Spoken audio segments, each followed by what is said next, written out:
नमस्कार भक्तों, आपका स्वागत है धार्मिक यादें चैनल पर। आज हम सुनेंगे सावन मास के अमावस्या व्रत कथा। एक समय की बात है, एक राजा अपने महल में सुखपूर्वक रहता था।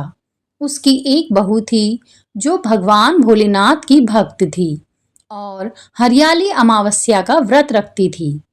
एक दिन राजा की बहू ने रसोई में पूजा की रखी हुई मिठाई खा ली और पूछने पर उसने कहा कि यह मिठाई चूहों ने खा ली है। इससे चूहे क्रोधित हो गए और उसने रानी को सबक सिखाने का निश्चय किया। कुछ दिनों बाद राजा के महल में कुछ मेहमान आए। चूहे ने रानी की साड़ी उठाई और उसे मेहमानों के कमरे में रख दिया। सुबह जब मेहमानों ने रानी की साड़ी देखी तो उन्होंने राजा की बहू के चरित्र पर संदेह किया। यह बात राजा तक पहुंची और उसने क्रोधित होकर अपनी बहू को महल से निकाल दिया। महल से निकाले जाने के बाद राजा की बहू एक झोपड़ी में रहने लगी।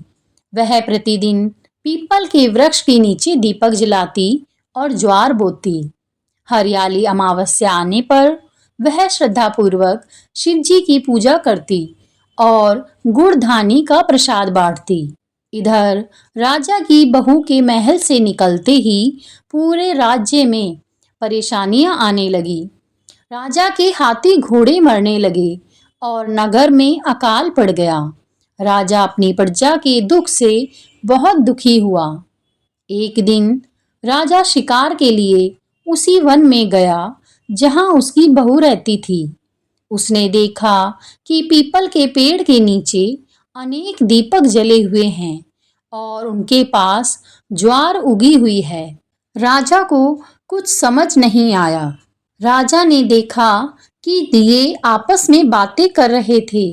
एक दिए ने बताया कि वह राजा के घर का है और राजा की बहू ने एक बार मिठाई खाकर चूहे का नाम लिया था, जिस कारण उसे महल से निकाल दिया गया।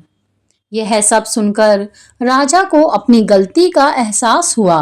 उसे अपनी बहू पर हुए अन्याय का पछतावा हुआ। इसके बाद राजा अपनी बहू को वापस महल ले आया और उसका ग्रस्त जीवन खुशियों से भर गया।